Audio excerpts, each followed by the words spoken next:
Olá pessoal, por acreditar que é essencial para um eleitor conhecer quem é o candidato, como pensa, se posiciona e qual o seu plano de mandato, disponibilizo além desses 5 documentos com informações a respeito. Inicialmente eu tinha preparado apenas os 5 documentos, mas por sugestão de um amigo estou fazendo este que é um resumo de todos eles, de tal forma que os demais seriam para entrar em mais detalhes de cada item que aqui falo superficialmente. No primeiro documento, Quem Sou, eu reforço meu ponto de vista que a escolha de um candidato deve ser feita com um mínimo de conhecimento a respeito dele, e por isso disponibilizo esse material. Além disso, enfatizo quão importante é essa escolha. Depois de muito tempo, tomei a decisão de participar de um processo seletivo. Minha decisão está calcada, em primeiro lugar, por acreditar que estou preparado. Em segundo lugar, na ideia de que só mudaríamos a situação atual do Brasil por meio da política, mas mudando o perfil daqueles que hoje nos representam. Então, eu me apresento. Sou Celso Duarte de Medeiros Júnior, empresário, casado há 30 anos, com 2 filhas. Sou natural de Cornélio Procópio, já tendo residido em Ourinhos, Cambará e Curitiba, onde resido atualmente. Respeito e defendo os valores democráticos, o diálogo argumentativo e a diversidade que considero uma dádiva em nosso país. Posiciono-me contrário ao fundo eleitoral exorbitante, assim como campanhas que abusam do poder financeiro, dificultando que representatividade considere os projetos e a experiência e seja mais focada em demagogia, populismo e marketing. No segundo documento, meu posicionamento. Respondo 2 perguntas que recorrentemente meus amigos me fizeram quando eu informei que seria pré-candidato. E também relato alguns posicionamentos que tenho com o objetivo de permitir ao eleitor avaliar se minhas ideias e pensamento de mundo estão alinhadas com as do próprio eleitor, pois não faz sentido nenhum escolhermos um candidato se não acreditamos em seu projeto, em seus valores. As 2 perguntas que me fizeram foram: qual o seu posicionamento político? Você é de direita ou é de esquerda? Qual a sua opinião sobre Lula e Bolsonaro? Vendo o documento número 2, poderá ver minha resposta a essas na íntegra. Na sequência, falo um pouco sobre alguns temas. 1. Programas assistencialistas. De forma geral, tenho uma tendência em ser contrário ao assistencialismo, mas defendo esses programas quando necessários, com finalidade definida e quando não tenham objetivo a promoção eleitoreira. Falo sobre o Bolsa Família e emito minha opinião sobre o programa. 2. Educação de base no país. Nesse tema, me aproveito de um projeto de Cristóvão Buarque relacionado à federalização da educação, um sistema de educação de base igualitário, único, bilíngue, público, nacional, com escola em tempo integral para nossas crianças e adolescentes. Opino que o programa resolve 2 problemas importantes existentes em nossa nação. O primeiro, o resgate de uma profissão que, não tenho dúvida, será o motor de transformação e de evolução desse país, o professor. E a segunda, a educação, de qualidade para as nossas crianças e adolescentes, transformando toda uma geração em capital humano, que gerará riqueza e permitirá a redução na desigualdade, permitindo ao Brasil a mudança da situação de calamidade que vivemos nas últimas décadas, agravadas nos últimos anos para uma nova era. No documento, entro em mais detalhes da proposta, do tempo para implantação e custo estimado. 3. Sistema Público de Saúde. Nesse tema, falo que o SUS foi uma grande conquista da população, permitindo o atendimento a pessoas que sem ele não teriam a quem recorrer. Também reforço que, apesar da sua existência, identificamos que o sistema está perto do colapso. Relatos de baixa qualidade de atendimento, falta de leitos, problemas de falta de gestão, desvios de verbas e falta de investimento são os temas que merecem reflexão. No documento, faço algumas análises superficiais, por não ser especialista nessa área, mas as análises têm o objetivo de permitir refletirmos a respeito e entendermos que o problema existe. Isso já é um grande passo na busca de uma solução definitiva. 4. Segurança Pública.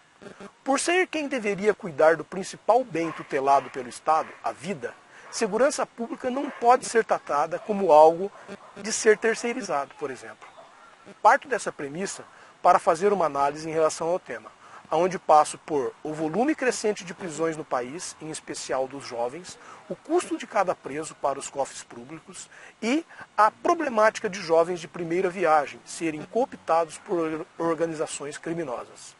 Penso que transferir a responsabilidade de segurança pessoal ao povo, armando a população, é uma irresponsabilidade, sendo dever do Estado prover uma segurança pública de qualidade. Da mesma forma que a respeito de saúde pública falei do tema superficialmente por não ser especialista, mas dentro do mesmo raciocínio, refletir sobre o problema certamente ajudará no desenho de soluções. 5. Intervencionismo do Estado. É um tema bastante interessante. Não faz muito tempo que tinha uma opinião que diverge com a que tenho hoje, que defendo que a intervenção do Estado não seja tão radical que considere que o Estado deva intervir minimamente, e também não seja tão radical que exija intervenção severa do Estado. Meu posicionamento é que em temas como educação, saúde, segurança pública, deve haver grande intervenção do Estado. Nas relações empregatícias e meio ambiente, um meio termo. E em questões de mercado, defendo uma menor intervenção. 6. Concordamos com o rumo que políticos traçam para o Brasil? Nessa pergunta, no documento expresso minha opinião sobre os rumos do país, sobre reeleição, sobre a consciência na escolha de um candidato, saber ao menos quem é, como pensa e se tem um plano de mandato. Discorro sobre como faremos uma campanha baseada em custo próximo de zero, com total transparência, além de falar um pouco sobre as atribuições do deputado estadual. No terceiro documento, Problemas do Brasil, com o objetivo de clarificar como penso e como vejo o Brasil, falei um pouco sobre alguns temas que merecem destaque. 1. Agiotagem legalizada, ao meu ver, o mais grave problema do Brasil, onde se cobra juros legais exorbitantes, de tal forma que indiretamente impedem investimentos em produção, geram desemprego e, consequentemente, atrapalham na geração da riqueza. 2. Neoliberalismo a serviço de nações desenvolvidas. Sem domínio total da matéria, me arrisquei em dar minha opinião a respeito do assunto. O neoliberalismo defende a absoluta liberdade de mercado, com abertura de fronteiras e redução da intervenção estatal sobre a economia, beneficiando, assim, aquele que produz com maior qualidade e menor custo. O que não seria errado para quem defende a meritocracia, como eu. Ocorre é que, se não dermos condições de melhoria em nossa indústria nacional, sempre produziremos com menor qualidade e a um maior custo. E assim, deveríamos nos acostumar a ser um país que, cada vez mais, terá agravada a condição de seu povo, por falta de empregos e falta de geração de riquezas com o capital humano nacional. Então, a análise se resume a isso. Queremos manter o status quo, sendo nós os maiores prejudicados? 3. Falta de investimento em educação, tecnologia e ciência. Da mesma forma que no item 2 falamos sobre o não fortalecimento das indústrias brasileiras, a falta de investimento em educação, tecnologia e ciência geram um resultado parecido. A inércia nesses temas não permitirá que mudaremos nossa posição de país que serve para o país a ser servido. Avalio que nesse tema estamos na contramão e ao invés de fortalecermos, estamos enfraquecendo, de tal forma que nossas ações estão mais a trabalho de outras nações do que ao crescimento do Brasil. 4. Políticos despreparados. O último problema no Brasil que discorro é relacionado ao grande volume de políticos despreparados. A demagogia e o populismo são quase que um câncer para a nação, reforçando então a importância de escolhermos de forma embasada nossos candidatos. É nessa linha de raciocínio que avalio esse grave problema nacional. No quarto documento, Plano de Mandato, esse documento visa demonstrar propostas no meu plano de mandato. Falo em mais detalhes sobre atribuições do deputado estadual, temas que podem ser convertidos em projetos de lei, eu os denominei de pré-projetos. São incentivo às novas indústrias, educação de qualidade, transparência de fato, em defesa dos animais, pelo direito dos deficientes, incentivo ao turismo e resgate de empresas.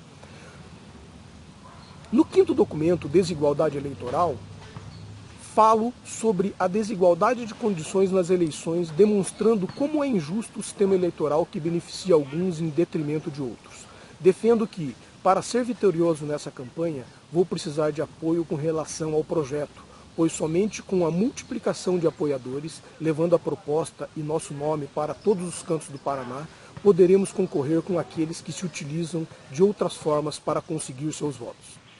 Então, somente com pessoas que apoiam o projeto, auxiliando como um motor de divulgação, é que a mensagem poderá atingir o maior número de pessoas possíveis.